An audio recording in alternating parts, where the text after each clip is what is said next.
Bitti, çuvallarımız bitti. Şimdi kapatma pozisyonuna geldik. Şimdi tenesi azalınca teneyi böyle döküyoruz. Bunu salladığı zaman, bunu sallıyor. Sallayınca bunu mesela şöyle kaldırdığımız zaman bak o şey olmaz. Tamam. Pardon. Bu bir kutu. 8 kutuda bir kutu alıyoruz. 8'de bir yani. 40 kiloda 8 kilo alıyoruz. Yani bunda bir tane aldığımız zaman 8 tanesi 40 kilo yapıyor. 8'de bir olunca bir kutu alıyor 5 kilo. Sabır gerektiren bir şey. Dolayısıyla burada yaklaşık saatte 40 kilo falan övünür. Yani normal düzen giderse saatte 40 kilo. Takriben 24 saatte işte hesabını siz yapın. Yani gece gündüz çalışması gerekirse öyle olur. Eskiden babam gelin döneminde köyümüzde buğday üretimi yoktu. Herkes mısır ekerdi. 3 ay 4 ay geceli gündüzlü hiç durmadan bu değirmen çalışırdı. Ama şimdi Anamur'dan geliyor, Gazipaşa'dan geliyor, komşu köyler, Kükür, Karakise, Para, Lale, Gazipaşa'nın köylerinden, Anamur'un merkezi köylerinden gelip işte çok az da olsa ata kültürü, bu bir kültürdür, değirmencilik bir kültürdür, biz bırakamıyoruz. Az da olsa devam ediyoruz. Çalıştırmaya devam ediyoruz. Mecburen önce Demirşehir'e gidiyorduk, dişelerimiz yülenecekti ki dişe olmamış yapacağımız hiçbir şey yoktu. Anamur Güngören köyünden Ahmet oğlu Hasan Püryan, Harballar sülalesinden 1964 yılında Güngören Harballar mahallesinde doğmuşum. Güngören İlköğretim Okulu'nu bitirdim. Hemen evimizin yanında okulumuzda. 1974-75 yıllarında İmam Hatip Lisesi'ne gittim. Bir yıl lisede okudum. Ondan sonra İmam Hatip Lisesi'ne gittim. İmam Hatip Lisesi'ni bitirdikten sonra imamlık sınavları açıldı. Din görevlisi olabilmek için. Sınavlara girdim. İkinci girişte Maraş'ta sınavı kazandım. Okulu bitirdiğim yılda 1984 yılında bitirdim okulu. İlk mezunuyum Anamur'un. Sınavı kaçırdığımdan dolayı sınav gününü vekilliğe başladım. Demirören Mahallesi'nde 10 ay Demirören Mahallesi'nde görev yaptım. 10 ay Karaağ'da görev yaptım.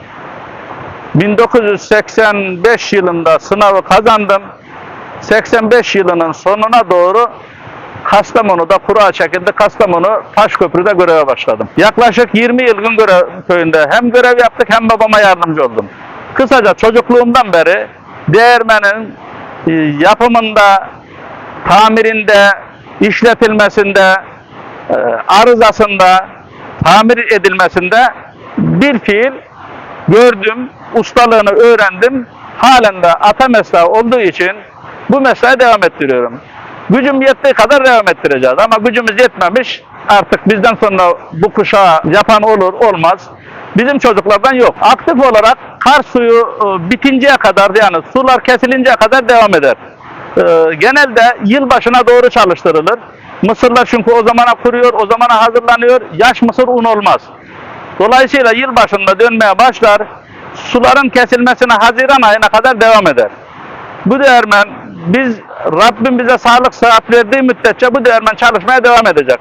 Çünkü ata mesleği bu. Bunun bir kazancı da yok ama kültür olarak devam etmesi lazım. Bazı şeylerin kültür olarak devam etmesi lazım. Mesela ben buraya daha farklı bir sistem de düşündüm. Bir tribün koyayım, değirmeni iptal edeyim. Bir düşündüm olmayacak. Bana soranlar oldu, satar mı değirmeni diye. Antalya'dan birisi sordu. Satmam dedim. Ata mesleği, çünkü babamın bana vasiyeti var. Oğlum dedi, ölünceye kadar dedi, yapabildiğin kadar ben nasıl yaptıysam sen de bunu yapacaksın. Vasiyeti de var babamın yani bana. Demirçi malzemesini aldım, kurdum. 5 köy benim yanıma geliyordu. Başka yerde Anamur'a gitmesi lazım, demirçi yoktu. Kukur, Çamlıpınar, Karalale, teniste benim şeyimdeydi. Evet vardı, sonradan bir demirçi daha. O benim gibi yürütmedi. Ben baba mesleği olunca beni tanıyanlar daha fazlaydı. Da bu değirmene gelince, bu değirmenin malzemeleri bütün benim o gördüğünüz şu şekil balta olan benim elimden çıkmaydı. Ben babamdan gördüm ben onu. Aynı hocanın anlattığı bir tuş dökerdik. Dişe denenler o taşlara kanal açılmaz o dişe olmasa. Dönen taşlara o dişe açmasa olmazdı.